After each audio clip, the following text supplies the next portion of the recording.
गुजरात जैसे राज्य में विधानसभा चुनाव होने हैं, हिमाचल में चुनाव होने हैं, अगले साल फिर देश के 9 राज्यों में चुनाव होने हैं, फिर साल 2024 में लोकसभा चुनाव होने हैं। बीजेपी को हर चुनाव के लिए मेहनत करनी है, हर चुनाव के लिए वोट जुटाना है, जनता को अपनी उपलब्धियों को बताना है। लेकिन नहीं, बीजेपी को तो इन सब कामों से कोई मतलब ही नहीं है, क्योंकि आम आदमी पार्टी के मुताबिक तो देश की सबसे बड़ी पार्टी बीजेपी तो सिर्फ दिल्ली की आम आदमी पार्टी को सत्ता से उखाड़ फेंकने की जद्दोजहद में लगी है। नरेंद्र मोदी जो देश को क्या दुनिया को नई दिशा दिखा रहे हैं, दरअसल उनका ध्येय तो सिर्फ आम आदमी पार्टी को दिल्ली की सत्ता से उखाड़ फेंकना है। ऐसा ही लगता है शायद दुनिया की सबसे ईमानदार आम आदमी पार्टी के नेताओं को। लेकिन साहब ऐसा नहीं है। बीजेपी के पास आपसे अलग बहुत से काम है। बीजेपी के पास समय ही नहीं है आप पर बर्बाद करने के लिए, दिल्ली में ऑपरेशन लोटस को अंजाम देने के लिए। लेकिन सिसोदिया तो जैसे ही सीबीआई ऑफिस से बाहर निकले वैसे ही उन्होंने दिल्ली में ऑपरेशन लोटस का बीज बो दिया। 10,000 करोड़ का घोटाला हुआ, दिल्ली में 10,000 करोड़ का एक्साइज घोटाला हुआ। लेकिन आज मैंने सीबीआई में जाके देखा, मैंने देखा कि कोई घोटाला तो वहाँ है ही नहीं, घोटाले की तो कुछ मसला ही नहीं है वहाँ। सारा केस फर्जी है, मैं जानता हूँ सारा केस फर्जी है। और आज मैंने सीबीआई में 9 घंटे की पूछताछ के दौरान 9 घंटे जो मैं रहा वहाँ पे, वहाँ भी मैं समझ गया कि किस तरह से सारा केस फर्जी है और किस तरह से इन्होंने पूरी साजिश की गई है। आज मुझे समझ में आया कि इन्होंने सीबीआई में केस किसी घोटाले की जांच के लिए नहीं करा रखा। इन्होंने सीबीआई में जो मेरे खिलाफ केस करा रखा है वो दिल्ली में एक्चुअली ऑपरेशन लोटस को कामयाब करने के लिए करा रखा है। इसके बदले में बीजेपी ने केजरीवाल की आम आदमी पार्टी को बस 3 नाम याद दिलाए हैं। जी, बस 3 नाम, और अपना स्टैंड क्लियर कर दिया। बीजेपी प्रवक्ता संबित पात्रा ने प्रेस कॉन्फ्रेंस की और कहा, नवाब मलिक, संजय राउत और सत्येंद्र जैन भी खुद को पाक साफ बता रहे थे, लेकिन उनमें से किसी को अब तक जमानत नहीं मिल पाई है। इसके साथ ही पात्रा ने नेशनल हेराल्ड केस में सोनिया गांधी और राहुल गांधी से पूछताछ के दौरान कांग्रेसियों के आपा खो देने की बात भी याद दिलाई। उन्होंने कहा, पहले जब नेशनल हेराल्ड केस में कांग्रेस नेता राहुल गांधी को बुलाया गया था तब ठीक इसी प्रकार की नौटंकी कांग्रेस ने की थी। पात्रा ने मनीष सिसोदिया के सीबीआई दफ्तर जाते वक्त तिरंगा लहराने और आप कार्यकर्ताओं के साथ रोड शो जैसा नजारा पेश करने को जश्न भ्रष्टाचार बताया। सुनिए क्या कहना है संबित पात्रा का। आज सुबह से ही ड्रामा और आम आदमी पार्टी की नौटंकी हम सभी टेलीविजन के माध्यम से देख पा रहे हैं। अगर सही मायने में बोला जाए तो कांग्रेस और आम आदमी पार्टी के पापों का जो नौटंकी है वो एक ही किस्म का है। आज जिस प्रकार के जो सीन देखने को मिल रहे हैं आम आदमी पार्टी का, जो ड्रामा देखने को मिल रहा है, आप याद करिए चंद दिनों पहले ठीक इसी प्रकार का दृश्य राहुल गांधी और कांग्रेस पार्टी का देखने को मिल रहा था। जब राहुल गांधी जी को भ्रष्टाचार के मामले में पूछताछ के लिए बुलाया गया था तो ठीक इसी प्रकार कांग्रेस पार्टी नौटंकी करने में लगी थी। इसी प्रकार से कांग्रेस पार्टी प्रदर्शन करने में लगी हुई थी। और आज ये अतिशयोक्ति नहीं होगी अगर ये कहा जाए कि ये जश्न भ्रष्टाचार है। This is almost celebrating corruption. पहले तो भ्रष्टाचार कीजिए, दलाली कमाइए, और उसके ऊपर जब आपसे पूछा जाए सवाल, जब आपसे सवाल पूछताछ किया जाए तो आप जश्न मनाइए। जिस प्रकार से मनीष सिसोदिया आज एक खुले कार में अपने समर्थकों के साथ नारे लगाते हुए, फूल माला डाले हुए निकले हैं, ऐसा लग रहा है मानो कोई किला फतेह करके वापस आ रहा है। It seems as if the आम आदमी party has won the World Cup of corruption. इसमें कोई दोमत नहीं है। अगर वर्ल्ड कप होगा करप्शन का तो आम आदमी पार्टी उसमें दुनिया की नंबर 1 पार्टी साबित होगी, सिद्ध होगी।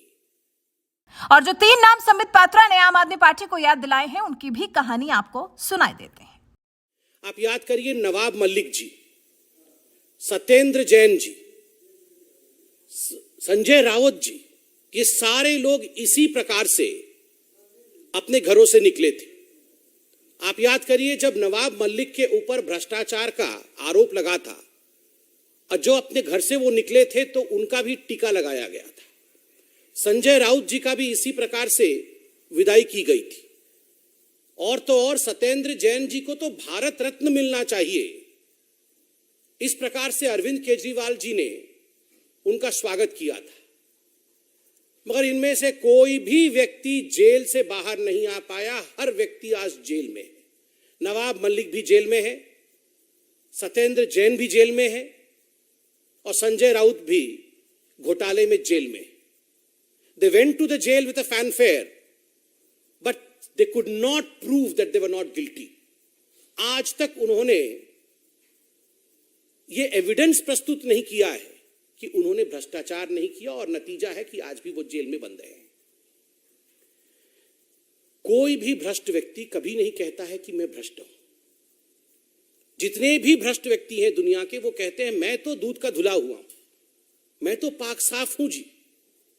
ये तो मेरे ऊपर राजनीतिक दबाव के कारण से झूठे आरोप लगाए गए और आज आम आदमी पार्टी और मनीष सिसोदिया भी यही कर रहे हैं। मनीष जी, हमने आपसे 6 सवाल पूछे थे। सबसे पहले आम आदमी पार्टी के सत्येंद्र जैन से शुरुआत करते हैं। सत्येंद्र जैन, सीबीआई ने अगस्त 2017 में सत्येंद्र जैन और उनकी पत्नी पूनम जैन समेत कुल 6 आरोपियों के खिलाफ प्राथमिकी दर्ज की थी। सीबीआई ने कहा था 14 फरवरी 2015 से 31 मई 2017 के बीच दिल्ली सरकार में मंत्री के पद पर रहते हुए आय के अज्ञात स्रोतों से अधिक संपत्ति अर्जित की है।